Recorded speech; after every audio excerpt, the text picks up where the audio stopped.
नमस्कार, मी गायत्री स्वामी आणि आपण पाहत आहात सकलम. आजच्या न्यूज अनालिसिस मध्ये आपलं स्वागत आहे. आजच्या बातमीपत्रात केंद्र सरकारच्या नवीन साखर ऊस नियंत्रण आदेशाविरोधात व्यापक जनआंदोलन उभारण्याचा इशारा.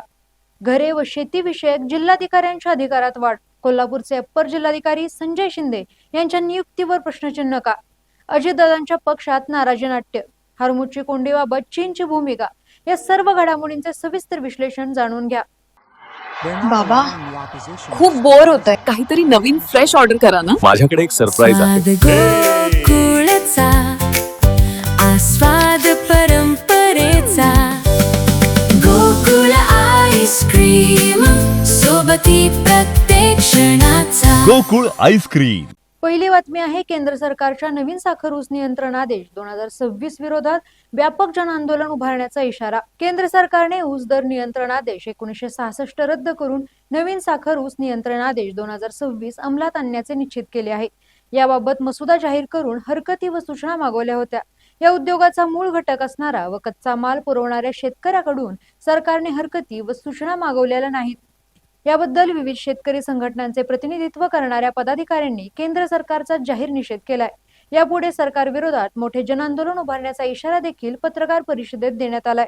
नवीन साखर ऊस नियंत्रण आदेश 2026 विरोधात काही हरकती व सूचना शेतकऱ्यांच्या हितासाठी केंद्राकडे पाठवण्यात आल्या आहेत, अशी माहिती यावेळी देण्यात आली.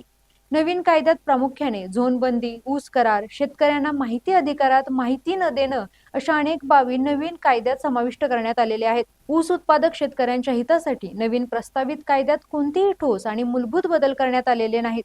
साखर ऊस नियंत्रण आदेश 1966 तसेच प्रस्तावित साखर ऊस नियंत्रण आदेश 2026 हे मुख्यतः ग्राहक आणि साखर उद्योग यांच्या हितासाठी कार्यरत असल्याचे दिसते, तर प्रत्यक्ष ऊस उत्पादक शेतकरी मात्र आर्थिकदृष्ट्या दुर्बल आणि दुय्यम स्थितीतच राहणार असल्याची माहिती यावेळी व्यक्त करण्यात आली. या पत्रकार परिषदेला जय शिवराय किसान संघटनेचे अध्यक्ष शिवाजी माने, शेतकरी शेतमजूर संघटनेचे अध्यक्ष वैभव कांबळे, शेतकरी कामगार पक्षाचे राज्य सहचिटणीस बाबोसो देवकर, किसान सभेचे अमोल नाईक आदी उपस्थित होते. पुढील बातमी आहे. सर्वसामान्यांच्या मंत्रालयाच्या फेऱ्या थांबणार. घरे व शेतीचे शर्तभंग नियमित करण्याचे अधिकार आता जिल्हाधिकाऱ्यांना. घरे व शेती विषयक शर्तभंग नियमित करण्याचे महसूल मंत्र्याकडे असणारे अधिकार आता जिल्हाधिकाऱ्यांना सोपवण्याचा ऐतिहासिक निर्णय महसूल मंत्री चंद्रशेखर बावनकुळे यांनी घेतला आहे. याबाबत शासन आदेश जारी करण्यात आला आहे. या निर्णयामुळे सर्वसामान्य नागरिकांसह शेतकऱ्यांना मोठा दिलासा मिळणार आहे. अनेकदा शर्तभंगाच्या अतिशय जुजबी प्रकरणात मंत्रालय गाठावे लागते. यासाठी वेळ, पैसा खर्च होतो.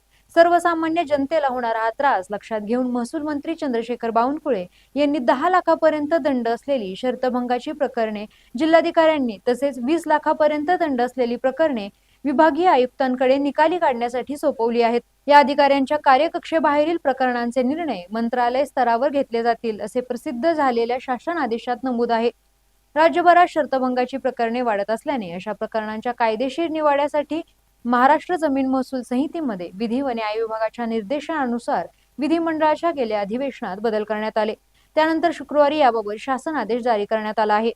पुढील बातमी आहे. कोल्हापुरातून अपर जिल्हाधिकारी संजय शिंदे यांची बदली, पुनर्नियुक्ती आणि कोल्हापूरमधील दीर्घकालीन पदस्थापनेची उच्चस्तरीय चौकशी करा. गर्जना संघटनेची मागणी.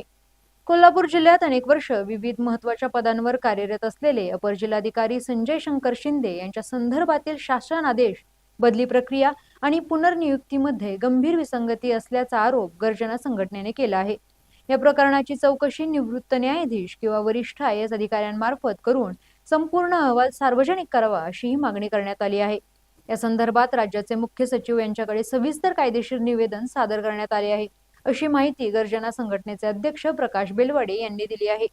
माहिती अधिकारातून प्राप्त कागदपत्रानुसार संजय शिंदे यांनी कोल्हापूर जिल्ह्यात तब्बल 15 पैकी 10 वर्षांहून अधिक काळ विविध संवेदनशील पदांवर सेवा बजावली आहे.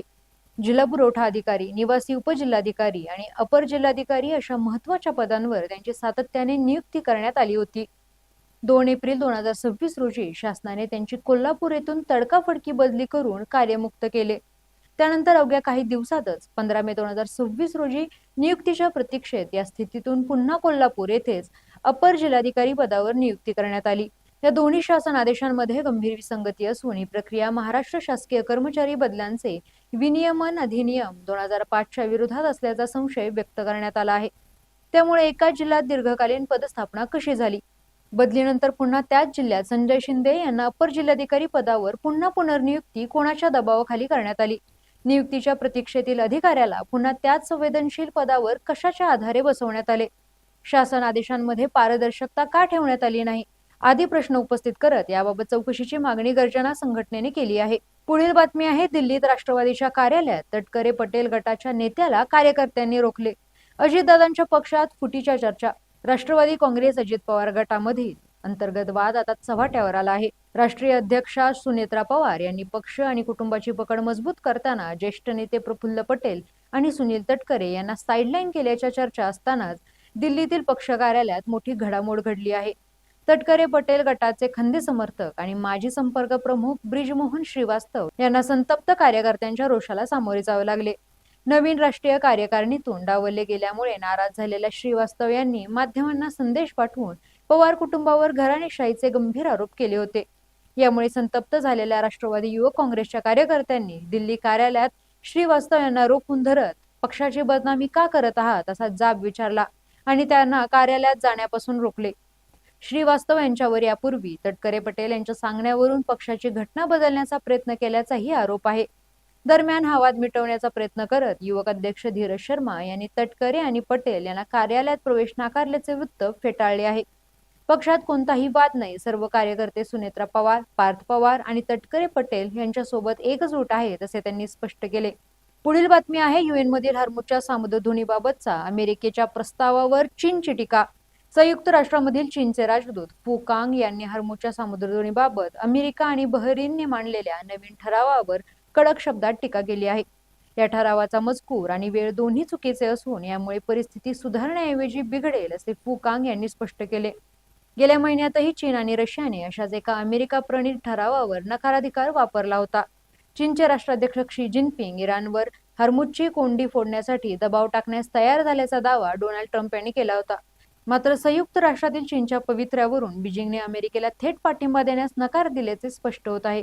चीनच्या मध्यस्थीसाठी इराण तयार आहे असे इराणचे परराष्ट्र मंत्री अब्बास अरागची यांनी स्पष्ट केले. दुसरीकडे युद्धबंदीच्या राजनैतिक प्रयत्नांना धुडकावून लावत इस्रायली सैन्याने दक्षिण लेबनॉनमधील हिजबुल्लाच्या तळांवर जोरदार बॉम्बवर्षाव सुरू केला आहे, ज्यामुळे आखातातील तणाव कमालीचा वाढला आहे. धन्यवाद आणि पाहत राहा सकलम.